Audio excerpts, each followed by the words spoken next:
జాతకాలలో రకరకాల యోగాలు. ఏమండి మా జాతకంలో గజకేసరి యోగం ఉందండి. శశిమంగళ యోగం ఉందండి. తర్వాత కాలసర్ప యోగం ఉందండి. మహాలక్ష్మి యోగం ఉందండి.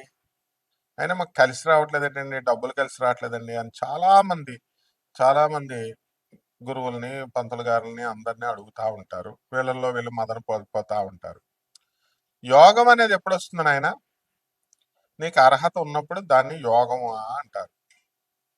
నీ యొక్క కర్మ సిద్ధాంతాన్ని బట్టి, నీ కర్మను బట్టి యోగాలు ఏర్పడతాయి. అయితే కేవలము నీ జాతకంలో హంసమాలిక యోగం ఇలాంటి అన్ని కూడా యోగాలు మరి మీకు చూపిస్తూ జాతకాలు సిద్ధాంతాలు రాసిస్తారు కదా, ఆ యోగాలు ఏం జరగవు మీకు.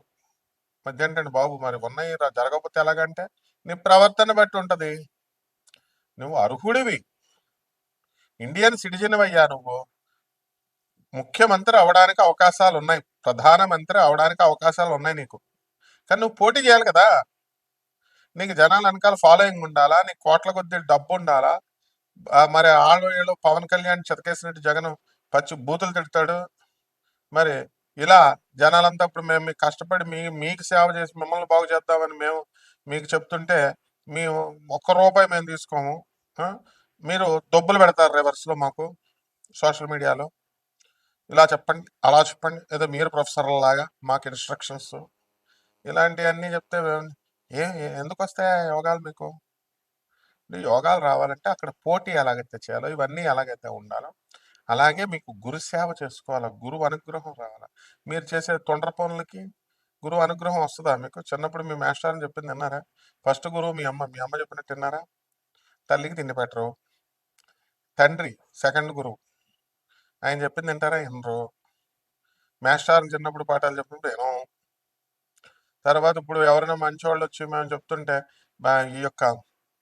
ఈ చక్కగా దక్షిణాచారంలో పూజలు చేసుకుని పేదవాళ్ళకి సేవలు చేయండి, పేదవాళ్ళకి ఇచ్చేయండి అని చెప్తే మాకే పంగనామాలు. మేము ఊరికనే ఇంటర్వ్యూలు ఇచ్చి వెళ్ళిపోతాం ఆయన ఛానల్లో, అంతే. ఏమండి, చూడడం వల్ల ఛానల్కి డబ్బులు వస్తాయి. ఇలాంటి గలేజీ ఆలోచనలు వచ్చేటటువంటి వాళ్ళకి ఎప్పుడు కూడా లక్ష్మీదేవి కనుకరించదు, యోగాలు రావు. ఛానల్స్కి డబ్బులు వస్తాయి, ఛానల్కి డబ్బులు వస్తాయి. ఎవరిస్తారు ఛానల్స్కి డబ్బులు? కెమెరామెన్లకి ఎవడిస్తాడు డబ్బులు? తర్వాత కరెంట్కి ఎవడిస్తాడు? యాంకర్ జీతం ఎంతో తెలుసా? 70,000, 1,50,000 డ్రా చేసేవాళ్ళు ఉన్నారు. యూట్యూబ్ ఇచ్చేస్తాడా? కరెంటు, అద్దెలు, బిల్డింగులు, వచ్చిన గెస్టులు కక్కుర్తి నా కొడుకులు అయిపోయారు వాళ్ళు కూడా.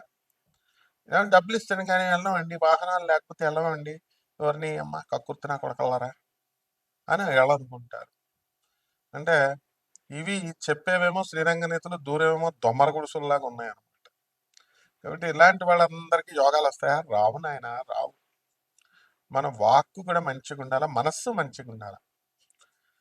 కాబట్టి ఈ యోగాలు రావాలి అని అంటే మనకి దాన ధర్మాలు బాగా చేయాలి, పేదవాళ్ళకి సేవలు చేయాలి. కూర్చొని పసుపు కుంకాలు వేసేసి పూజ చేసేసి వచ్చేస్తాయి అనుకుంటే కుదరవు, యోగాలు రావు. మీ పూర్వజన్మంలో మీరు చేసినటువంటి పుణ్య ఫలం వల్ల జ్ఞాన రూపంలో మీకు గురుగ్రహం వస్తుంది. And the Jupiter is the God of wisdom. బుద్ధి అందరికీ ఉంటుందండి, కానీ మీరు చేయరుగా. యోగాలలో మనకు రావాలంటే మన బుద్ధి ఎలా ఉండాలి? ఓం సర్వ చైతన్య రూపాం తామాద్యాం విద్యాం చదిమహ బుద్ధిం యోన ప్రచోదయాత్. మనకి ఆది విద్యలకి, సర్వ విద్యలకి సర్వ చైతన్య స్వరూపిణి అయినటువంటి ఆ దుర్గాదేవి, ఆ మహాలక్ష్మి తల్లి మనకి ఎలా ఉండాలి అంటే మన బుద్ధిని సరైనటువంటి మార్గాల వైపు ప్రేరేపించాలి. కాబట్టి అప్పుడు మాత్రమే ఈ గురుడు బృహస్పతిని మనకి బలం అవుతాడు, నాలెడ్జ్ని ఇస్తాడు, బుద్ధిని ఇస్తాడు. ఎవరన్నా బుద్ధి ఉన్నవాడు ఏం చేస్తాడండి? సరైనటువంటి ఒక గురువుని పట్టుకొని ఒకసారి ఒకళ్ళనే పట్టుకొని ఉంటాడు. ఇప్పుడు వర్షిణి ఉంది చూసారా, అఘోరి అమ్మ కూడా పోయింది. దానికి బుద్ధి ఉందా? బీటెక్ సెకండ్ ఇయర్ చదివింది, గాడిదేలాగా. ఆమె పిలవగానే వెళ్ళిపోయింది. ఆమెతో పాటు వాళ్ళ అన్నయ్య వెళ్ళిపోయాడు, ఇంకో పెంచుకున్న అన్నయ్య, ఇంకో అన్నయ్య. మరి దీని బుద్ధి అంటారా? మరి బీటెక్ చదివింది కదా, లోకజ్ఞానం ఉంది కదా, బుద్ధి బలం లేదనమాట. చదువుంది, అందముంది, మంచి వాక్చాతుర్యం బ్రహ్మాండంగా చెప్తుంది. కాబట్టి ఈ విధంగా కనబడనటువంటి రహస్యాలు, ఆ కనబడేవన్నీ కూడా మీలో లోపాలు ఎత్తి చూపితే మీకు మండిపోతుంది అనమాట కింద. అంటే జ్యోతిష్యుడు ఇప్పుడు కూడా మీకు ఆయింట్మెంట్లు రాడు. అబ్బా నీ జాతకం చాలా బాగుంది, అబ్బా నువ్వు కోటీశ్వరుడు అయిపోతావు, అబ్బా నువ్వు 4 ఇల్లులు కొంటావు, అబ్బా నీకు 2 పెళ్ళిళ్ళు అవుతాయి, ఇట్లా చెప్తా అబ్బా గురువుగారు సూపర్ అండి అంటారు. టీచర్ అలా చేయడమ్మా, నేను టీచర్ని.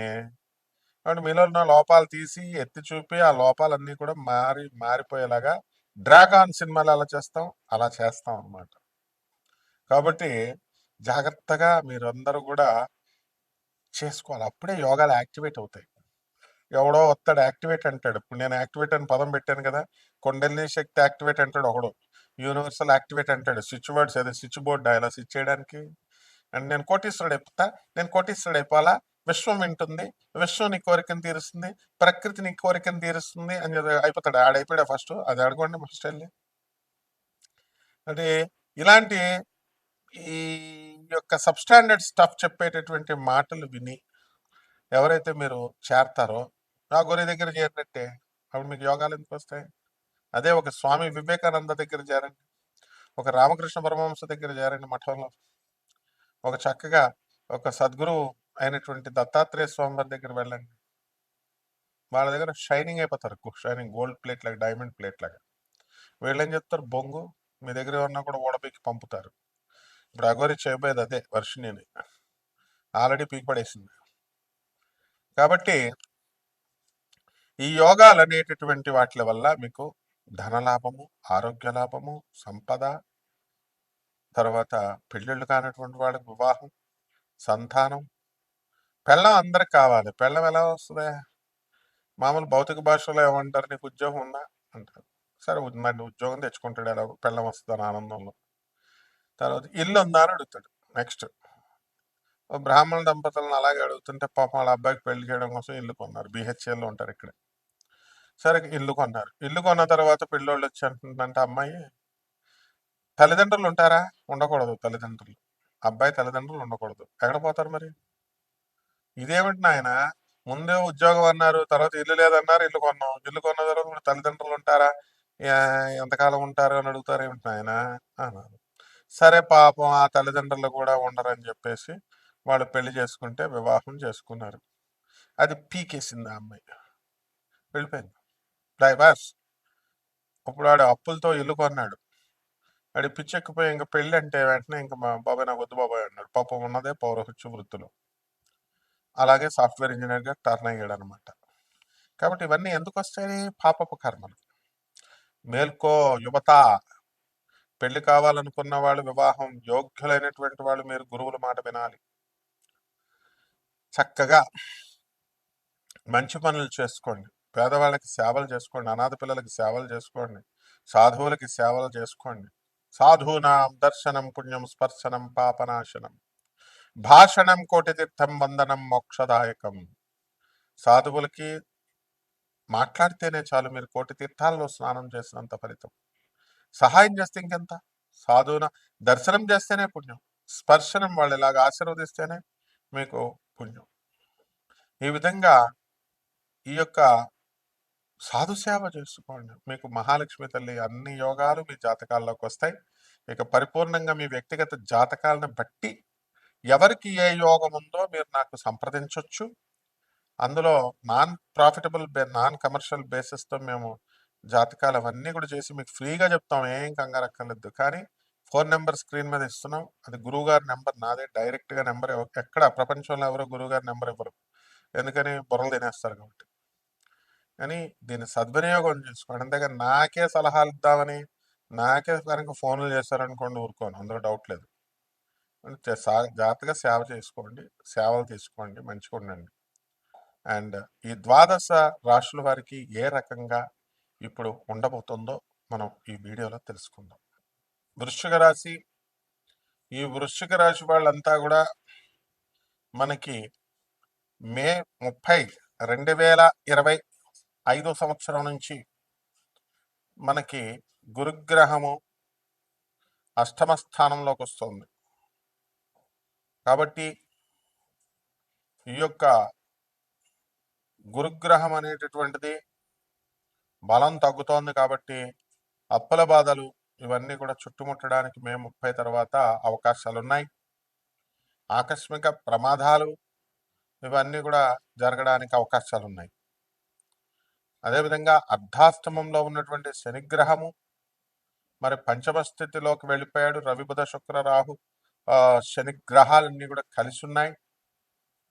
మరి ఆ విధంగా ఈ యొక్క పంచమ స్థితిలో ఉన్నటువంటి ఈ యొక్క కాంబినేషన్ వల్ల, శని రాహువుల కాంబినేషన్ వల్ల మరి మీ ఇంట్లో మనశ్శాంతి తక్కువ అవడము, కుటుంబంలో స్వల్పమైనటువంటి కలతలు ఇవన్నీ కూడా రావడానికి అవకాశాలు ఉన్నాయి. ఆలోచన సరళి మారుతుంది. నేను ఏదో ఒకటి సాధించాలి అనేటటువంటి ఆలోచన అనేటటువంటిది మీకు వస్తుంది. అయితే ఎక్కువగా మీరు స్నేహాలు చేయడము, ఎక్కువగా ఇతరులతో ఫోన్ కాల్స్లో సంభాషించడము, ఇలాంటివన్నిటి వల్ల కూడా మీకు స్నేహాలు దెబ్బతింటాయి.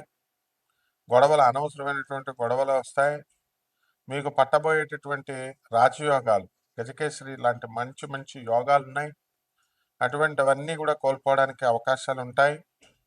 మంచి మిత్రుల్ని కోల్పోవడానికి అవకాశాలు ఉంటాయి. మీకు మీ యొక్క ప్రవర్తనని రూడ్గా ఉంచుకోకుండా జాగ్రత్తగా, టీచర్ ఒకడే రూడ్గా ఉండాలి, మేము చెప్పేవాళ్ళం మేము రూడ్గా ఉండాలా? మీరేంటి రూడ్గా ఎందుకు? మీకు వృశ్చిక రాశి వాళ్ళందరికీ కూడా జాగ్రత్తగా, ఈ యొక్క వృశ్చిక రాశి వాళ్ళంతా కూడా ఎస్కేపిస్ట్ మెంటాలిటీస్ ఉంటాయి. అందువల్ల చిన్న సమస్య వస్తే పారిపోవడం అనేటటువంటిది. కాబట్టి అలా కాదు, ఎదురు పోరాడాలి. అలాగే ఆర్మీ, పోలీస్ డిపార్ట్మెంట్, సెక్యూరిటీ డిపార్ట్మెంట్లో ఉన్నటువంటి వాళ్ళంతా కూడా మీరు చక్కగా విజయాల పరంపరని మీరు సాధించాలి. అదేవిధంగా ఈ రియల్ ఎస్టేట్ రంగంలో ఉన్నటువంటి వాళ్ళంతా కూడా మీరు బ్రహ్మాండంగా విజయాలు సాధిస్తారు. అలాగే ఈ యొక్క బిల్డర్లు ఎవరైతే ఉన్నారో అటువంటి వాళ్ళంతా కూడా మీకు కొత్తగా ఇల్లు కొనడాలు, స్థలాలు కొనడాలు ఇలాంటివన్నీ కూడా జరుగుతాయి. ఇక మీ వ్యక్తిగత జాతకంను బట్టి మీకు పూర్తిగా మీ జాతకం అర్థమవుతుంది. ఇది కేవలము సూచనప్రాయంగా చెప్పబడేటటువంటి రాశి ఫలాలు. ఖచ్చితంగా ఇలాగే వృశ్చిక రాశి వారికి జరుగుతాయి. పరిహారాలు ఏం చేయాలంటే, గురు జపం చేసుకోవాలా, గురు స్తోత్రాలు చదవాలా, గురువుకి కిలోంపావు శనగల్ని, పసుపు రంగు వస్త్రాలనిచ్చి పేద బ్రాహ్మణికి గురువారం నాడు మరి ఉదయం తెల్లవారుజామున 3 గంటలకు దానం చేసుకోవాలా. దశమహావిద్యల్లో ఒకటైనటువంటి తారా అమ్మవారి యొక్క హోమాన్ని మీ ఇళ్లలో జరిపించుకోవడం ద్వారా బ్రహ్మాండంగా ఉంటుంది. శుభమస్తు.